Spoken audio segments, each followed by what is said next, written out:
جمعه ينتقد صلاح وحسام حسن. والله وائل جمعه طلع بتصريحات غريبه جدا جدا امبارح. بس قبل ما نقول لك التصريحات الغريبه، تشترك في القناه وفعل زر الجرس ودوس لايك عشان الفيديوهات الجايه تظهر لك. ويلا بينا نخش على طول في التفاصيل، ويلا بينا نخش في التصريحات الغريبه. اول حاجه وائل جمعه طلع قال لك صلاح انا وهو كنا اصحاب قوي من ايام ما افريقيا، وكنا مع بعض جدا، وكنا مع كيروش والدنيا كانت جميله وكنا اصحاب، وحتى بيني وبين بيته 2 كيلو واحنا مولودين في نفس المحافظه.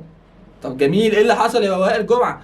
قال لك طلعت في احد الماتشات في كاس افريقيا وقلت ان تريزيجيه هو نجم منتخب مصر الاول، وده خلى صلاح زعل مني.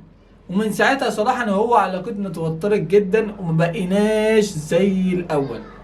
وانا زعلان ان صلاح زعل عشان انا قلت تريزيجيه هو نجم مصر الاول. كان في الفتره دي مع المنتخب هو اللي كان بيحرك المنتخب في 2019، وده اللي خلى العلاقه اتوترت وخلى صلاح بعد ما كنا اصحاب قوي ما بقناش نكلم بعض اصلا. وده كان سبب خلاف بين وائل جمعه ومحمد صلاح. هل شايف ان وائل جمعه معاه حق ان محمد صلاح ممكن يكون اتضايق عشان هو قال تريزيجيه احسن؟ انا الصراحه اشك في حاجه زي دي.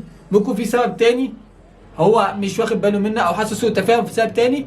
بس ما اعتقدش صلاح هيزعل لما يقول تريزيجيه هو صلاح شايل المنتخب على طول. بس انا صلاح مش هيزعل لو تريزيجيه هو من احد نجوم فعلا عمليه المنتخب في 2019 وكذا بطوله افريقيا، كان هو العنصر المؤثر الابرز في المنتخب مع صلاح. ده حقيقه. مش بس كده، ده طلع قال لك انا كنت مؤمن جدا بالمدير الفني المصري او الوطني لاي منتخب لغايه ما حصلت اللحظه الفارقه، وهي ان كيروش جه مسك منتخب مصر.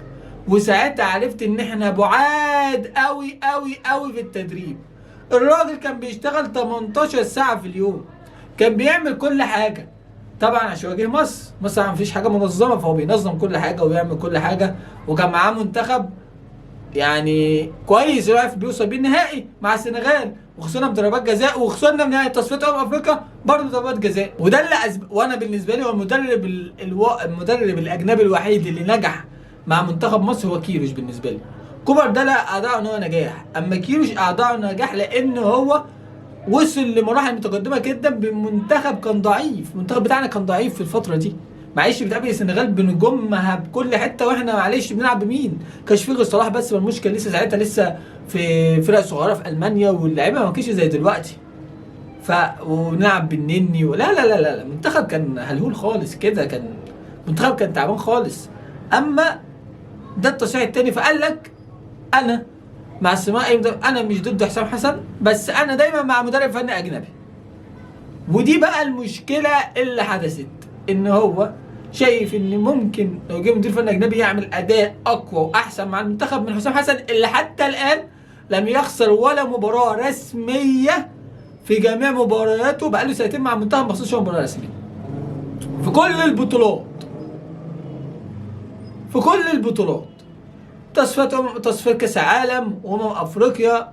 فيا جدعان الراجل ده بينتقد، والصراحه انا شايف الراجل ده من احسن المدربين، وشايف ان احنا بينفع معانا نوعيه دي من المدربين. فاكتب تحت في الكومنت هل شايف فعلا، هل انت مع راي وائل جمعه ان فعلا بعد كاس العالم نجيب مدير فني اجنبي او يقدر يقود المرحله المقبله، ولا شايف حسام حسن هو قادر ان هو يقود المنتخب في كاس العالم؟ اكتب تحت في الكومنت.